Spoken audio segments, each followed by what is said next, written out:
इस फिल्म की कहानी एक जंग से शुरू होती है जहां बहुत से गॉर्गियों के सिपाही अपने घोड़ों पर एक डायरेक्शन की तरफ बढ़ रहे होते हैं, जबकि दूसरी तरफ टाजोंग के सिपाही फुली आर्म्ड होते हैं और उनके आने पर अपने तीर कमानों से छोड़ देते हैं। कुछ हमला करने वाले सिपाही अपने घोड़ों से गिर जाते हैं, जबकि दूसरे तेजी से आगे बढ़ना जारी रखते हैं। अब टाजोंग के सिपाही शीर्ष लिए खड़े होते हैं और वो गॉर्गियों के सोल्जर्स को मारना शुरू कर देते हैं। टैंक आर्मी का पर्पस एनसी फोर्ट्रेस को टेक ओवर करना होता है। इसी तरह वहाँ गॉर्गियों का एक सोल्जर आवाज लगाता है कि हमारा खात्मा हो जाएगा, हमें लाजमी वापस चले जाना चाहिए। और कुछ ही देर में रिट्रीट फ्लैग दिखाया जाता है और इस सीन में एक नया किरदार सामने आता है जिसका नाम सैमुअल होता है। एक जगह ये दिखाया जाता है कि टाजोंग खड़ा है और वहाँ वो एक बैठी लड़की के बारे में पूछता है। उस पर इसका सोल्जर कहता है कि इस लड़की के बारे में कहा जाता है कि ये लॉर्ड्स के विजन्स को देख सकती है। इस लड़की के पास गॉर्गियों के बादशाह जमोंग की तीर का कमान होता है और वो इसको विक्ट्री की अलामत के तौर पर जंग से लेकर आई होती है। एम्परर टाजोंग तीर चलाने की कोशिश करता है और लेकिन इसका सोल्जर बताता है कि इसको कोई वील्ड नहीं कर सकता। इसके बाद जनरल योन सैमुअल को कैडेट यूनिट का हेड बना देता है और इसको कहता है कि तुम लॉयल हो। फिर इसको बताता है और इसको एक रिस्पॉन्सिबिलिटी देता है और इसको कहता है कि तुम फोर्ट्रेस की तरफ जाओगे और उसको हासिल करोगे और तुम यांग का कत्ल कर दोगे। इस पर उसे एक तलवार दी जाती है। सैमुअल कहता है कि मैं अपनी जिंदगी की कसम खाता हूँ कि ये आपका मिशन पूरा करूंगा। इस तरह नेक्स्ट सीन में सैमुअल कुछ सोल्जर के साथ एक फील्ड में पहुँचता है। वहाँ कुछ लोगों की एक कार्ट निकलवाने में मदद भी करता है। सैमुअल पूछता है उन लोगों से, क्या तुम एनसी हो? मैं कमांडर से मिलना चाहता हूँ। इस पर वो आदमी बताता है कि मैं कमांडर हूँ और मेरा नाम यांग है। कमांडर यांग का साथी कहता है कि मैंने सुना है कि टाजोंग ने स्पाइस को भेजा है जो हमारी जुबान बोल सकते हैं। ये लाजमी वही लोग होंगे। सैमुअल के सोल्जर्स ये सुनकर तलवार निकाल लेते हैं लेकिन मारे जाते हैं। फिर सैमुअल की तरफ तलवार लेकर बढ़ा जाता है लेकिन यांग अपने साथी को मना कर देता है और इसे साथ लाने का कहता है और ये भी कहता है कि हम इन्वेस्टिगेट करेंगे। फिर सैमुअल को यांग अब एक जगह ले आता है और इसे इंटेरोगेशन करता है और इसे कहता है कि योन्स के आदमी मुझे गद्दार कहते हैं, तुम यहाँ गद्दार के फोर्ट्रेस में वापस आ गए हो।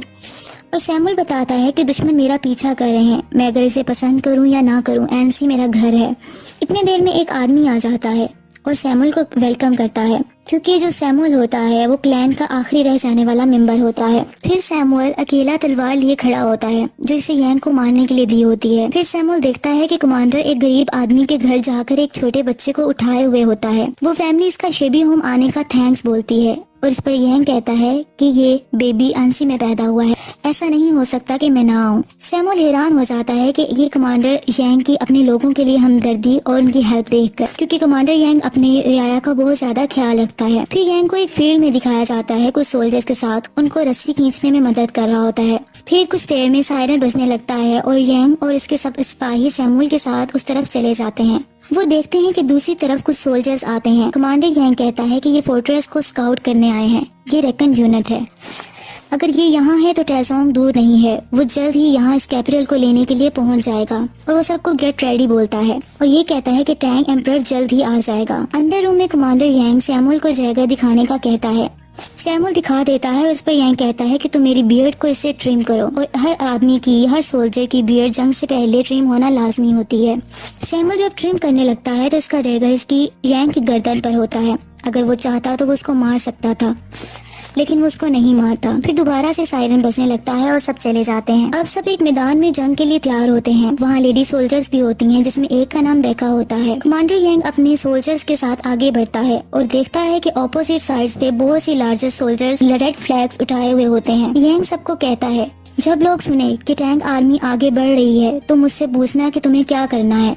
मैंने बताया है कि हम फाइट करेंगे। मैंने कभी रिट्रीट करना नहीं सीखा और ना ही मैंने कभी झुकना सीखा है, बल्कि मैंने सीखा है तुम्हें हमेशा फाइट करनी है जब भी जरूरत पड़े। अगर तुम्हारी कोई बनाई हुई चीज को, चेरिश की हुई चीज को बर्बाद करने की कोशिश करे तो तुम्हें अपनी जान खतरे में डाल देनी है और यही लम्हा होता है और तुम्हें पीछे नहीं हटना। इन एनसी के लोगों को देखो, ये वो हैं जिन्हें हमने चेरिश किया है और हम इनकी हिफाजत करेंगे। फिर सब सोल्जर्स बैटल की आवाज लगाते हैं और तैयार हो जाते हैं जंग के लिए।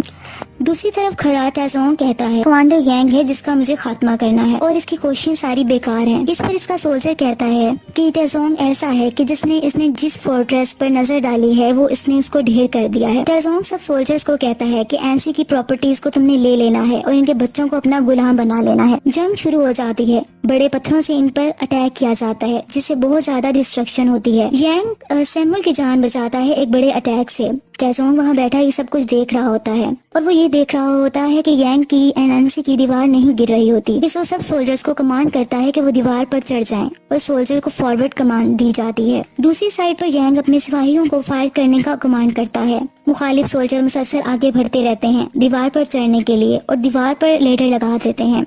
वो लोग नंबरिंग में बहुत ज्यादा होते हैं, लेकिन यांग भी अपने आप को डिफेंड करने में प्रॉपर कोशिश कर रहा होता है और इन पर पत्थर गिराए जाते हैं ताकि वो दीवार पर ना चढ़ सके। इस तरह ये कमांड देता है डिप्लॉय वुल्फ टीथ स्ट्राइकर। इस तरीके से इन्हें रोका जाता है, लेकिन अब दूसरी तरफ भी वो लेडर लगाकर चढ़ने की मुसलसल कोशिशें करते रहते हैं। टैसोंग अब गेट की तरफ अटैक एंड ब्रेक डाउन की आवाज लगाता है ताकि इसके सोल्जर्स उसकी तरफ बढ़ें। फिर वो फोर्ट्रेस में काफी सोल्जर ऑपोजिट साइड से आ जाते हैं और फाइट जारी रहती है। यांग कैप्टन और बेका को कमांड देता है कि वो अटैक करें और क्योंकि उनके अटैक करने का टाइम आ जाता है, बेका अपने सोल्जर के साथ सबको मार डालती है और टैसोंग की दीवार से लगाई हुई लेडर को गिरा दिया जाता है। लेकिन टैसोंग के सिपाही गेट तोड़ना जारी रखते हैं और आखिर गेट खुल जाता है और वो अंदर आ जाते हैं। लेकिन इनको रोकने के लिए यांग ने एक रेलिंग जो कि पहले ही प्लान होती है सेट किया होता है ताकि वो रुक जाएं। सैमुअल सब देख रहा होता है और यांग के साथ रहता है। अब यांग कमांड देता है क्लोज ऑर्डर फॉर्मेशन। बहुत ही डिस्ट्रक्टिव बैटल होती है। कमांडर यांग बहादुरी से इन्हें फोर्ट्रेस से भगा देता है और टैसोंग रिट्रीट ऑर्डर दे देता है। कमांडर यांग के सोल्जर विक्ट्री की बुलंद आवाज लगाते हैं और जीत जाते हैं। फिर सायरन दोबारा बजने लगता है और तमाम सोल्जर सैमुअल के साथ आगे बढ़ जाते हैं। यांग बहुत बहादुरी से एक्टिवली जंग करता रहता है क्योंकि वहाँ दोबारा अटैक शुरू हो जाता है रात के वक्त और हर जगह फायर ही फायर होती है। अचानक से कमांडर को तलवार लग जाती है और कमांडर यांग नीचे गिर जाता है, जबकि ऑपोजिट टैसोंग का सोल्जर इसको मारने के लिए आता है कि सैमुअल पीछे से आकर उसको मर्डर कर देता है। यांग हैरानगी से इसे देखता है कि जो मेरी जान लेने आया था उसने मेरी जान बचा दी। कमांडर यांग जख्मी होता है। आखिर जब इसको होश आता है तो टैसोंग रियर की तरफ रिट्रीट कर चुके होते हैं। फिर दोबारा गैदरिंग होती है। दूसरी तरफ टैसोंग कह रहा होता है कि मैंने वास्ट लैंड को बहुत ज्यादा हजारों किलोमीटर को हर सिम पर फतह किया है, लेकिन मैं एक छोटे से फोर्ट्रेस को अभी डिस्ट्रॉय क्यों नहीं कर पा रहा, और वो गुस्से में आ जाता है। इसी लड़की को जिसके पास वो कमान होती है कमांडर यांग की तरफ भेजता है। वो लड़की वो कमान कमांडर यांग के सामने रख देती है जो कि बादशाह जमोंग की होती है। वो बताती है कि मुझे टैसोंग ने भेजा है। वो तुम्हें एक ऑप्शन दे रहा है कि अपने आखिरी अटैक से पहले वो डर्ट मंट बना रहा है और एंसे से बुलंद बनाएगा और तुम पर अटैक करेगा, और वो कहता है कि फिर तुम इसके अटैक से बच नहीं सकोगे। इसके अलावा वो ये भी बताती है कि टैसोंग के आदमी बहुत बड़ा हमला करेंगे और अपने तीरों को बारिश की तरह भेजेंगे। अगर तुम हार मान जाते हो तुम्हें हर चीज ऑफर करेगा। एक दफा डर्टमंड कंप्लीट हो जाए तो सब खत्म हो जाएगा। लेकिन यांग कहता है कि मैं एनसी का डिफेंड करना चाहता हूँ। टैसोंग को बताया जाता है कि प्रोग्रेस बहुत तेजी से है और 2 मंथ्स में प्रोजेक्ट को हम मुकम्मल कर लेंगे, सर्दियाँ आने से पहले पहले। देखने वालों की नजर में वो डर्टमंड वो हकीकत में एक बहुत बड़ा माउंटेन बना रहे होते हैं। दूसरी तरफ कमांडर यांग समझता है कि हम गद्दार हैं, जैसे कि सैमुअल इसे बताता है। सैमुअल इसे इजाजत लेता है। वो कहता है कि अगर आप मुझे इजाजत दें तो मैं जनरल योन के पास चला जाऊं। मैं आपको महसूस करता हूं, लेकिन योन कभी अपना माइंड चेंज नहीं कर सकता। इसी तरह वो उससे ऑर्डर कहता है कि मुझे ऑर्डर दिया जाए। दूसरी तरफ कैप्टन जो कि यांग का होता है वो उसकी टैसोंग की तरफ हमला करने का कहता है उसकी कंस्ट्रक्शन के दौरान। आखिर उसको यांग से इजाजत मिल जाती है, लेकिन बेका सोल्जर कहती है कि टैंक्स HQ में जाना खुदकुशी करने जैसा है। अगर वो कैप्टन जीतेगा नहीं या वापस आ जाता है तो कोई मतलब फायदा नहीं होगा। यांग कहता है हमारे पास बस यही रास्ता है।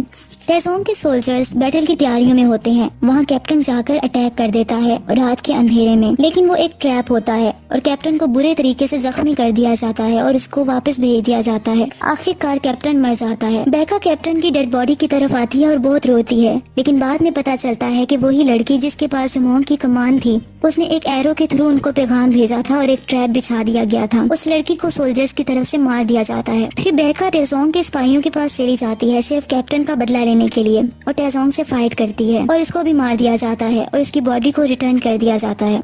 नेक्स्ट सीन में सैमुअल जनरल यून के पास चला जाता है। वो यून को कहता है कि कमांडर एनसी अपने आदमी अपनी जिंदगी के लिए लड़ रहे हैं और एनसी लोगों के लिए, और इसके अलावा ये भी बताता है कि जैसे ही मन मुकम्मल हो जाएगा एनसी खतरे में आ जाएगा।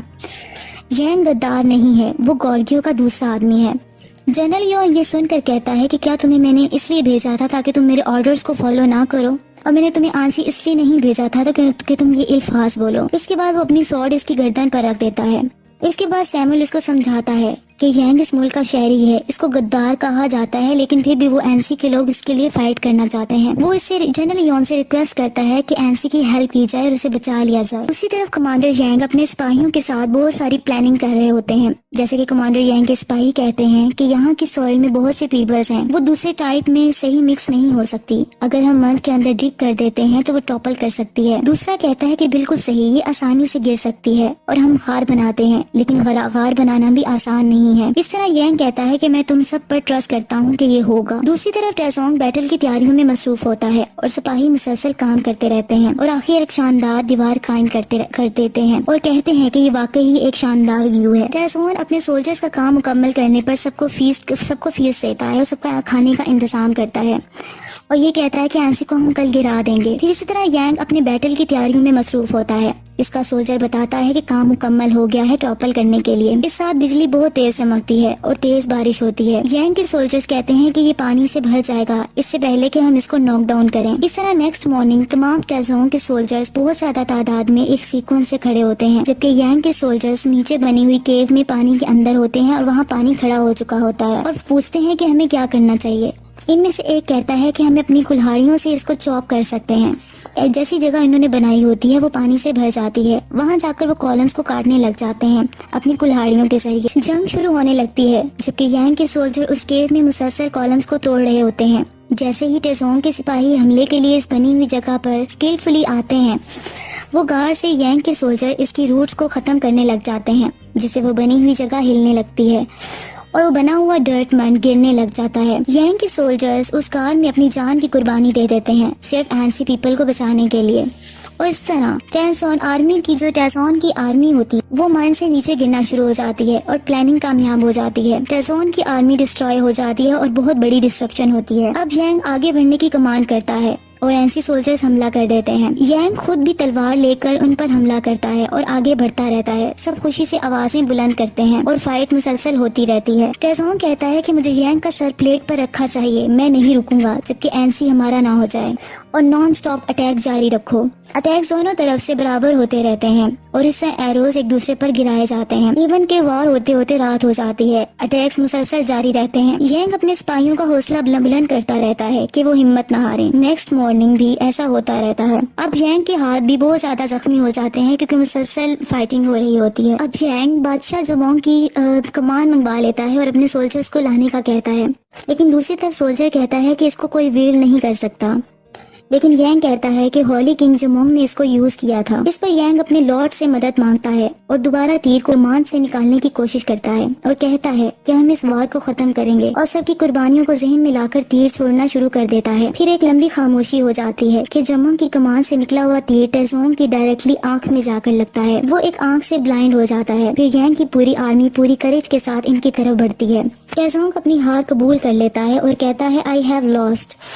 सैमुअल अपनी गॉर्गियो की आर्मी को लेकर भी वहां पहुंच जाता है और सब अब विक्टर्स बन जाते हैं। बादशाह टेसोंग स्क्यूब हो जाता है और अपनी जंग में दम तोड़ जाता है और वो दूसरों को बताता है कि गॉर्गियो पर हमला ना करना। फिर इसी तरह लास्ट सीन में यांग और सैमुअल आपस में बात कर रहे होते हैं एनसी फोर्ट्रेस के बारे में। इस तरह थोड़ी सी डिस्कशन के बाद सैमुअल वहाँ घोड़े पर सवार होकर चला जाता है